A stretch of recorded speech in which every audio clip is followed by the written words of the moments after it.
Every year, Americans spend over $17 billion on sports drinks. 17 billion. On products that are roughly 90% water, synthetic minerals, artificial dye, and processed sugar, manufactured in a laboratory and sold back to you as science. And yet the cultures that built the pyramids, that crossed the Sahara, that farmed highland terraces at 13,000 feet above sea level, they recovered every day, through brutal heat and punishing physical labor, without a single drop of anything that came in a plastic bottle. What they had were plants. Specific plants.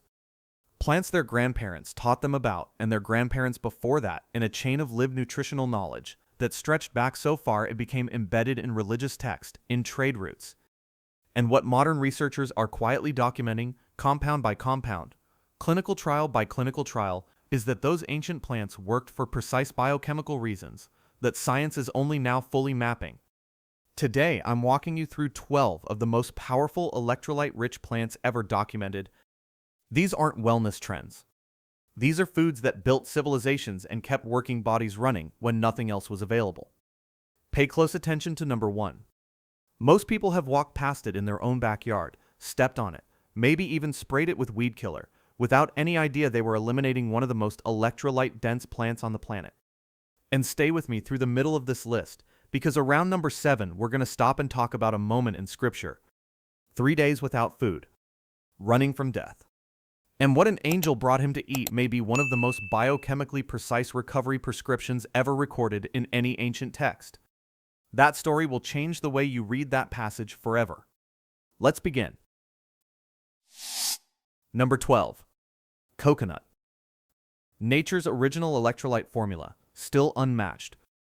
Before there were clinical nutrition researchers, there were island cultures across the Pacific, the Caribbean, coastal West Africa, and Southeast Asia who consumed coconut water not as a luxury but as a daily biological necessity.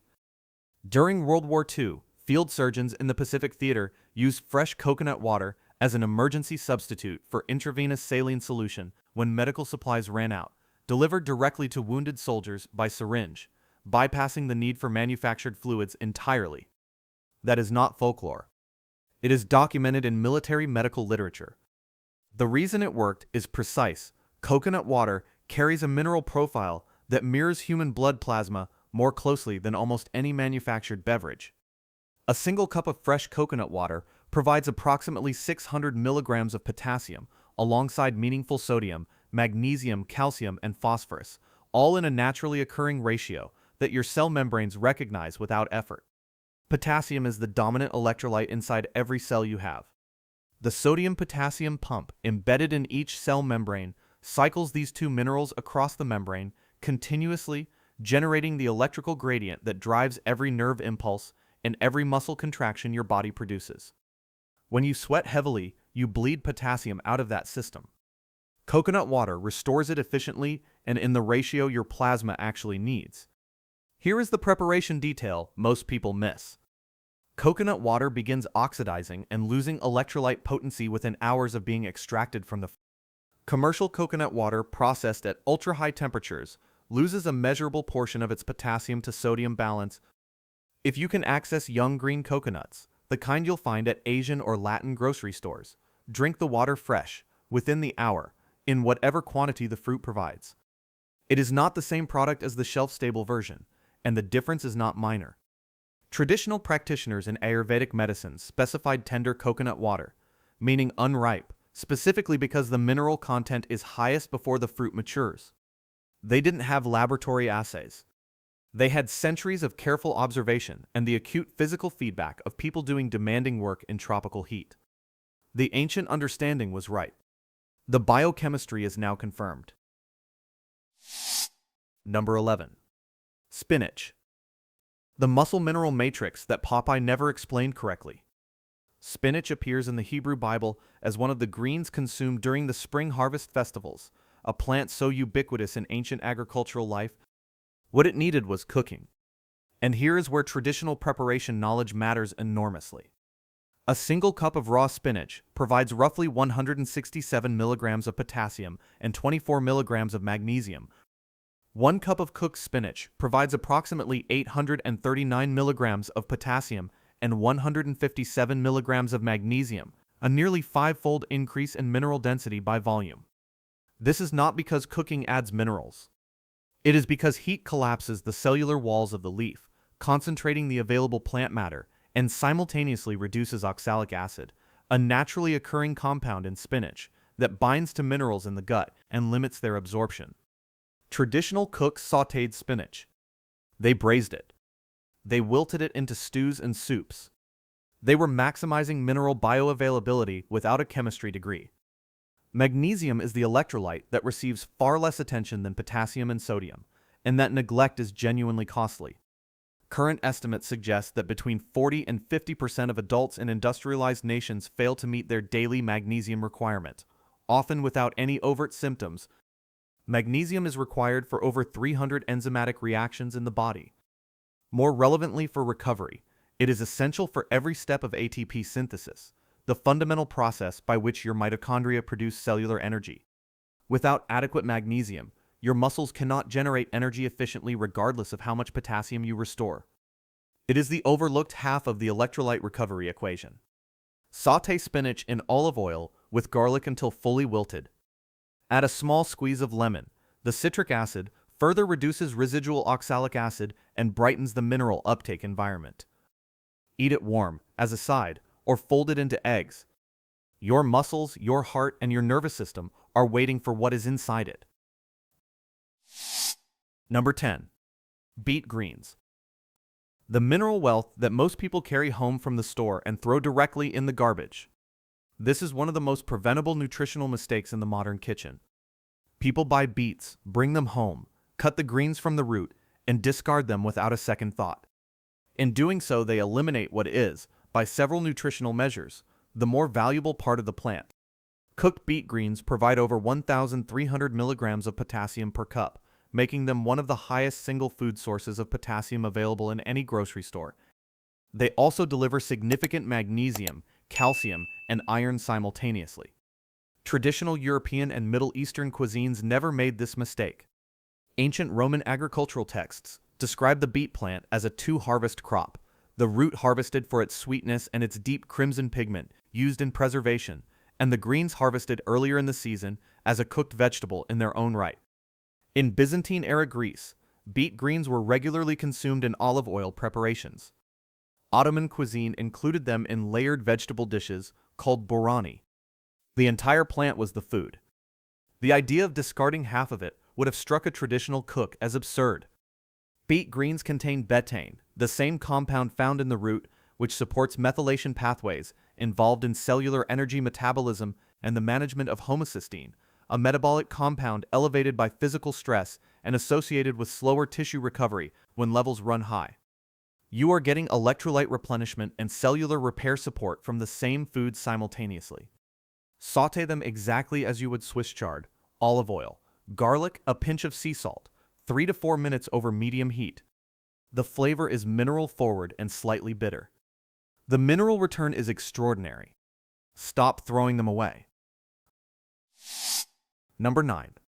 Sweet potato. The dual-action recovery food that no single supplement can replicate. The sweet potato appears as a dietary cornerstone in 3 of the most studied longevity populations in the world: the Okinawan Japanese, the traditional highland communities of the Andes, and certain blue zone communities in Central America, a pattern of independent cultural reliance that nutritional researchers have examined specifically for what it might indicate about the plant's functional value. In Okinawa, the purple sweet potato, called beni imo, historically constituted a large portion of total caloric intake. Modern phytochemical analysis reveals that its deep purple pigment is produced by anthocyanins, specifically cyanidin and peonidin glycosides, compounds now studied for their capacity to reduce markers of oxidative stress and inflammation after physical exertion. The Okinawan farmers who consumed this plant daily at a time when their work was entirely physical were receiving both electrolyte support and anti-inflammatory phytonutrient coverage in the same food without any of that being an explicit nutritional strategy. A medium sweet potato provides approximately 542 milligrams of potassium alongside complex carbohydrates. This glycemic moderation matters for recovery specifically because rapid onset carbohydrates spike insulin sharply and then crash, producing a window of energy and stability that undermines the recovery process. Sweet potatoes' fiber content buffers that spike, delivering glycogen replenishment to your muscles without the crash. The skin contains the highest concentration of both potassium and fiber, so bake it whole and eat the skin. Add a small amount of fat, butter, olive oil, coconut cream, because several of the sweet potatoes' fat-soluble compounds, including beta-carotene, require dietary fat for absorption. Traditional preparations across cultures almost universally combined root vegetables with fat. That was not accidental. Number 8. Watermelon. Ancient hydration medicine hiding in plain summer sight. Watermelon has been cultivated in northeastern Africa for at least 5,000 years. Ancient Egyptian tomb paintings at Luxor, dated to roughly 3,500 BCE, depict watermelons being offered as provisions for the afterlife, suggesting they were considered valuable enough to carry beyond death. In the Sinai Desert, where summer temperatures routinely exceeded 100 degrees Fahrenheit, watermelon was a survival food. Its 92% water content meant that eating it was, in the most literal biochemical sense, equivalent to drinking, but with electrolytes carried inside the fruit's own cellular structure rather than absent entirely. A 2-cup serving provides approximately 320 milligrams of potassium and 30 milligrams of magnesium, alongside an amino acid called L-citrulline that most people have never heard of, though it is currently among the more intensively studied compounds in exercise science. L-citrulline converts to arginine in the body, which then supports nitric oxide synthesis, the biological process that widens blood vessels and increases circulation. Research published in the Journal of Agricultural and Food Chemistry demonstrated that athletes who consumed watermelon juice before intense exercise reported measurably lower muscle soreness within 24 hours than the control group, with the researchers attributing the effect specifically to L-citrulline's role in reducing lactic acid accumulation and improving muscular blood flow. Blend 2 cups of cold watermelon flesh with a 1/4 teaspoon of sea salt and a squeeze of lime. The salt activates sodium receptors in the intestinal wall that facilitate faster mineral absorption overall, a principle traditional healers across the Middle East understood when they salted watermelon slices, not just for flavor but for the physiological amplification of its cooling, hydrating effect at a cellular level. Drink it within 20 minutes of finishing intense outdoor work or exercise. Number 7. Dates. The warrior's fast recovery fuel and a window into ancient nutritional precision. I want you to stop here for a moment, because this plant entry carries more historical and physiological weight than any other on this list. And I want you to understand both of those dimensions. Open the book of 1 Kings, chapter 19. The prophet Elijah has just experienced one of the most physically and spiritually demanding sequences in all of Scripture. He has fled from Queen Jezebel across the desert, alone, walking through unrelenting heat with no provisions. He collapses under a juniper tree and asks to die. He is depleted beyond ordinary fatigue. The Scripture describes a collapse of will alongside a collapse of the body, which any clinician today would recognize as consistent with acute stress-induced HPA axis dysregulation, severe dehydration, electrolyte collapse, and hypoglycemic crisis occurring simultaneously. An angel appears. And what does this angel bring? Not water alone. Not medicine. Not rest alone. The text says, "Arise and eat, for the journey is too great for thee." The angel brings him bread baked over coals and a cruse of water. Elijah eats and sleeps. Then the angel returns a second time and says, "Arise and eat." Again, water.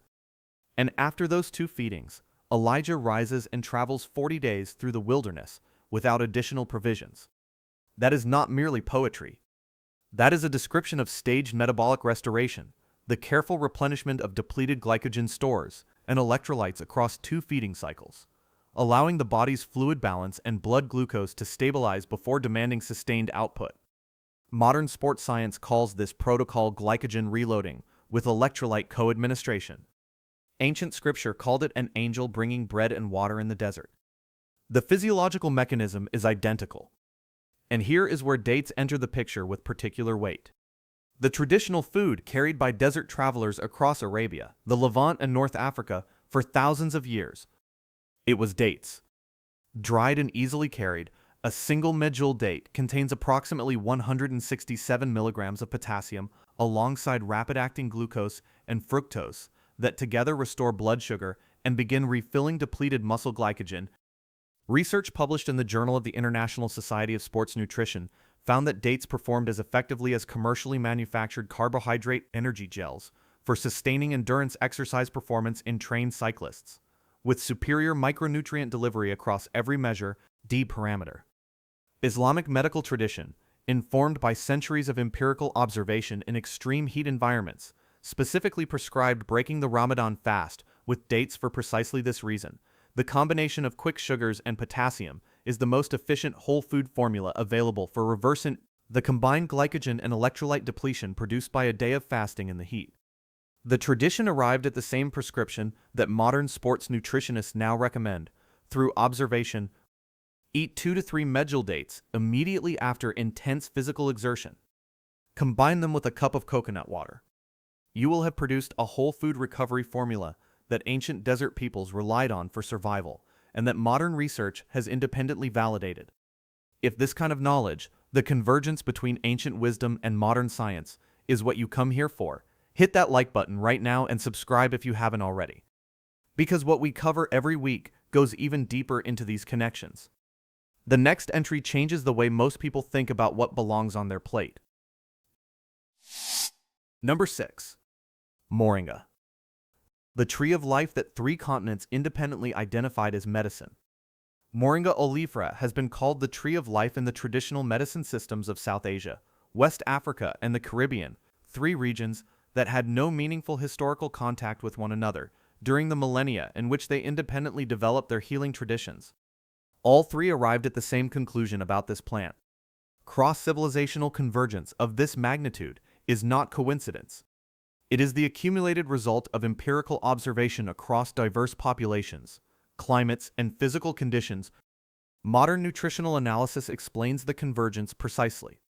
Moringa leaves contain, gram for gram, more calcium than dairy milk, more potassium than bananas, more iron than spinach, and a more complete essential amino acid profile than most plant foods, meaning it qualifies as a complete protein source relevant to muscle tissue repair following physical exertion and the full electrolyte picture, potassium, calcium, magnesium, sodium, is present in a single dried leaf powder.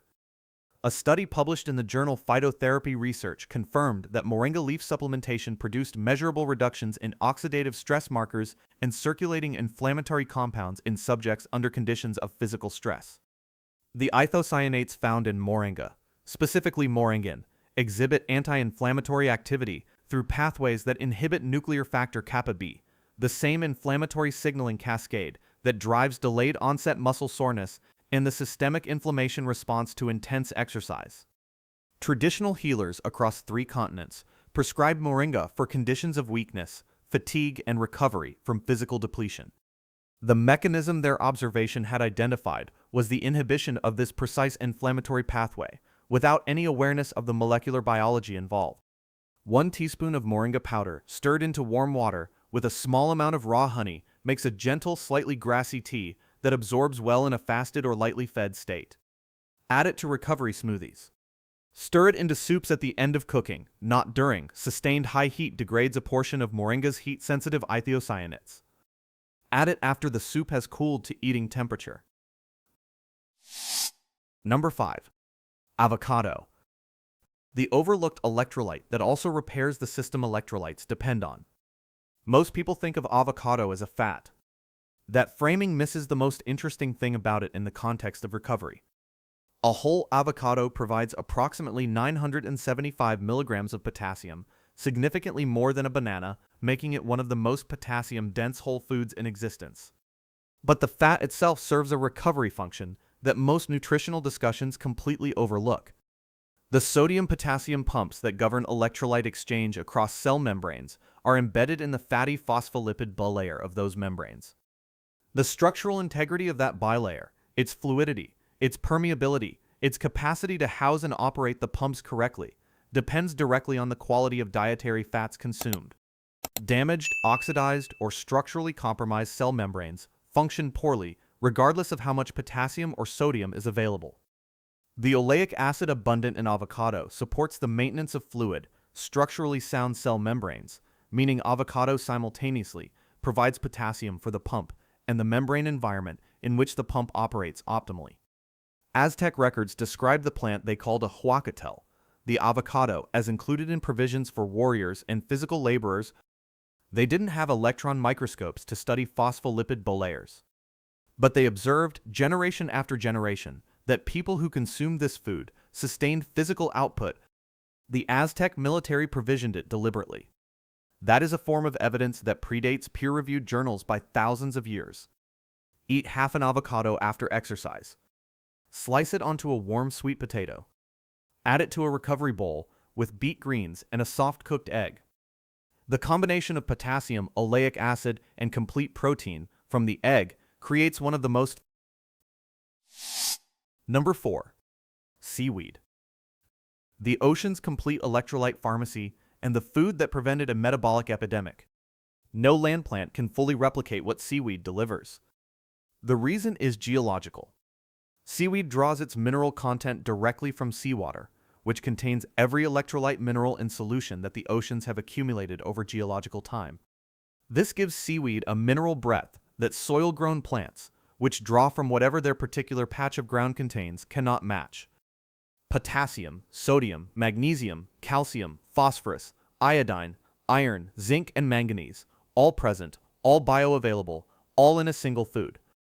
Iodine is the element here that most people have forgotten to think about.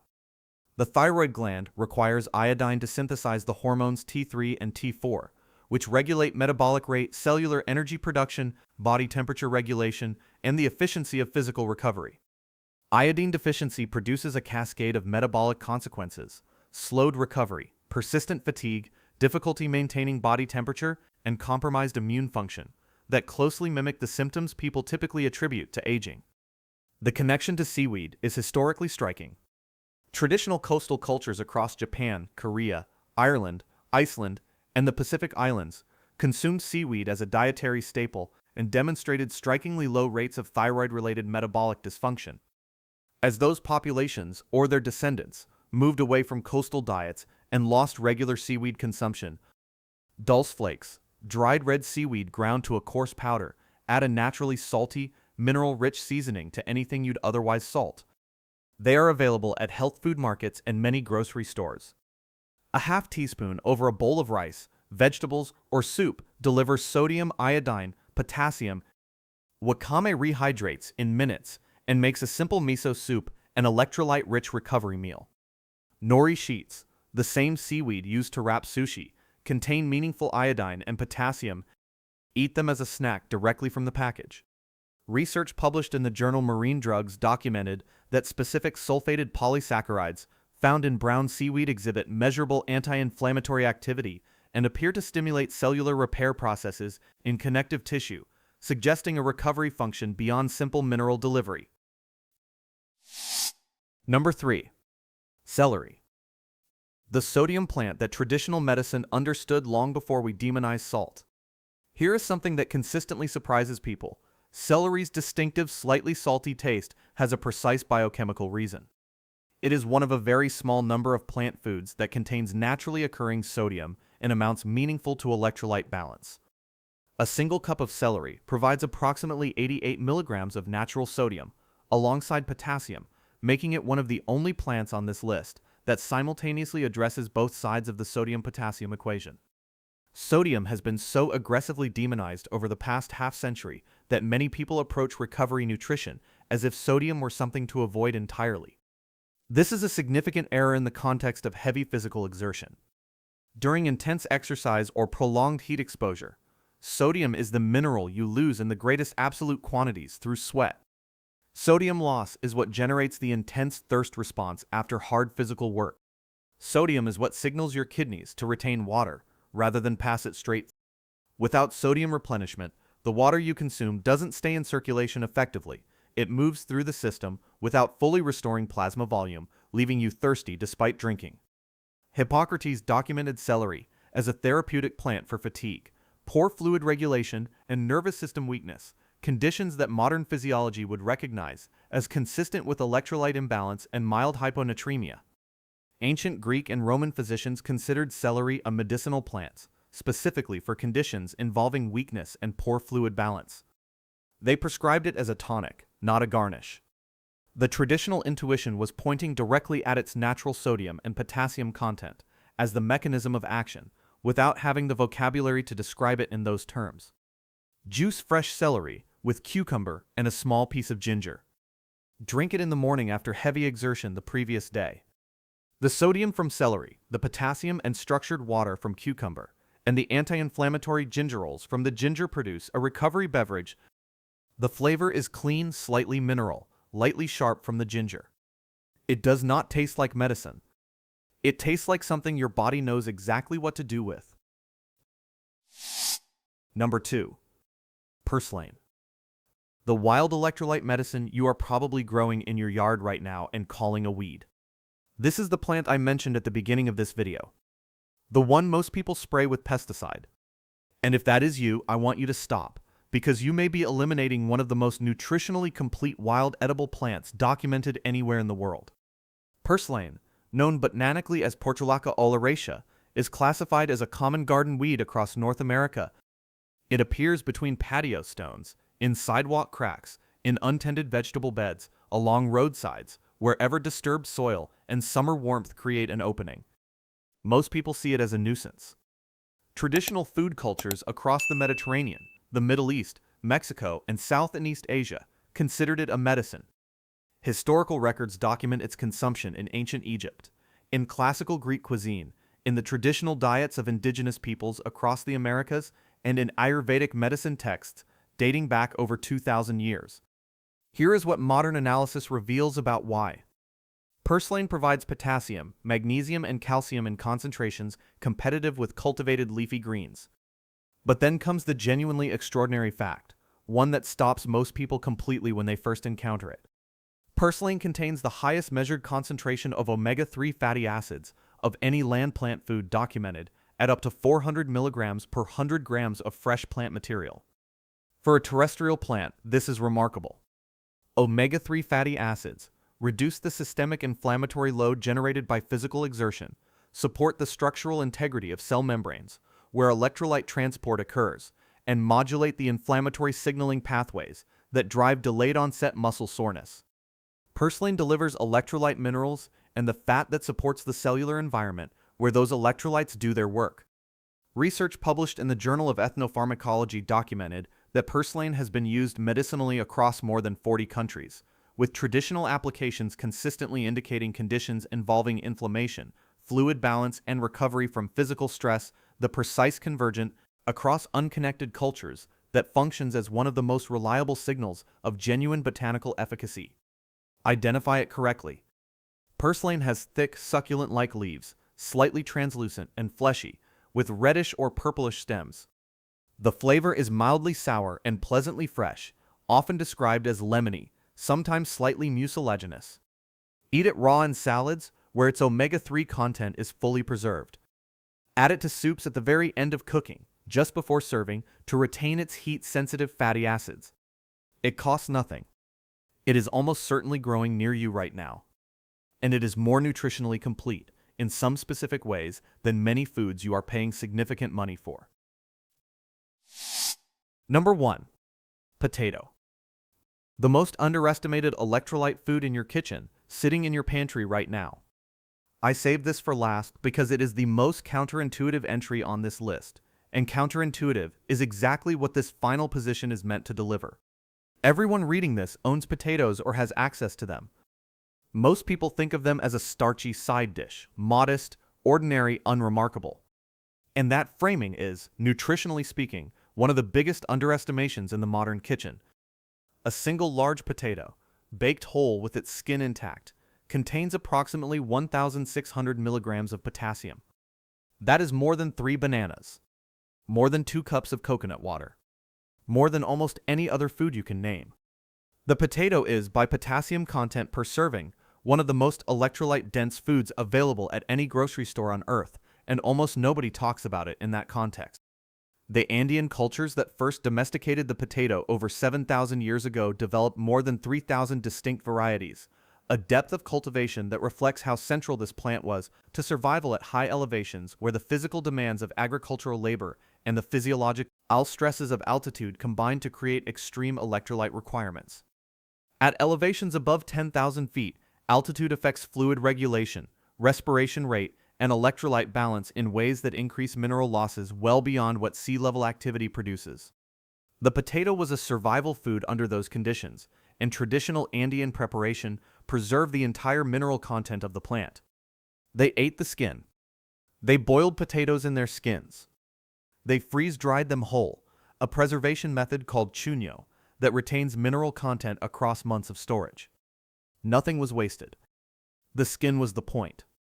Here is the preparation fact that changes everything. Nearly all of a potato's potassium is concentrated in and immediately beneath the skin. Peeling a potato before cooking removes the majority of its electrolyte value before it ever reaches your plate. The standard American practice of peeling, boiling in large volumes of water, and then discarding the cooking water compounds this loss further. The potassium that survived peeling leaches into the water and is poured down the drain. What remains is the starchy interior, which is perfectly pleasant but nutritionally a shadow of the whole food. Bake it whole. Leave the skin on. Season the outside with olive oil and sea salt before baking. The salt amplifies sodium alongside the potato's own potassium, producing the sodium-potassium co-replenishment your body specifically needs after heavy sweating. Add a tablespoon of Greek yogurt or sour cream for a small dose of complete protein to support muscle repair. A whole baked potato, eaten warm, skin and all, is one of the most complete post-exertion recovery meals available from a single ingredient. It costs less than $1. It requires 45 minutes in an oven and zero preparation skill. And it has been doing exactly this job, quietly, without marketing, without branding, without a label, for 7,000 years. Let me leave you with the principle that runs underneath every single plant we've talked about today.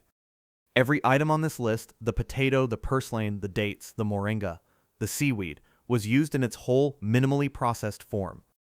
The potassium was not extracted, concentrated, and put into a capsule. The magnesium was not synthesized in a laboratory and standardized to a specific milligram dose. The omega-3s in purslane were not cold-pressed and bottled. They were delivered in the food itself, in the ratios that the plant evolved to provide, alongside the fiber, the water, the cofactors, and the phytonutrients that make absorption and utilization possible in the first place. The active compounds in these plants function in concert. Remove the fiber and the mineral absorbs differently. Remove the fat and the fat-soluble nutrients don't transfer. Remove the cofactor vitamins and the enzymes can't operate. This is why the history of supplement science is littered with isolated nutrients that worked brilliantly in whole foods and underperformed dramatically when extracted. The ancient practitioners who relied on these plants weren't working with inferior technology. They were working with the complete system, and the results were consistent enough across enough cultures and enough centuries to be preserved in religious texts, trade records, and medical traditions that survived the collapse of entire civilizations.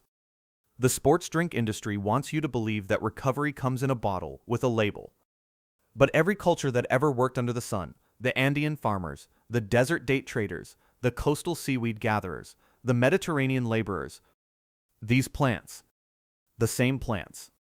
And the question worth carrying with you after this video is a simple one. If the same foods showed up independently on every continent, used by people who never communicated with each other, to solve the same problem, what does that convergence tell us about what the human body actually needs? And RIT has always been able to find it. If this video changed the way you think about what's in your kitchen or your yard, hit like right now. Leave a comment telling me which plant surprised you the most. I'm guessing it's either the purslane or the potato, and I'd love to know which side you're on. Share this with one person in your life who is still buying sports drinks, because they deserve to know there's a better answer.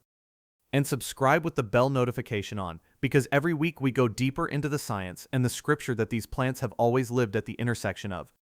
Your recovery doesn't come from a lab. It comes from the ground. And now you know exactly which plants to reach for.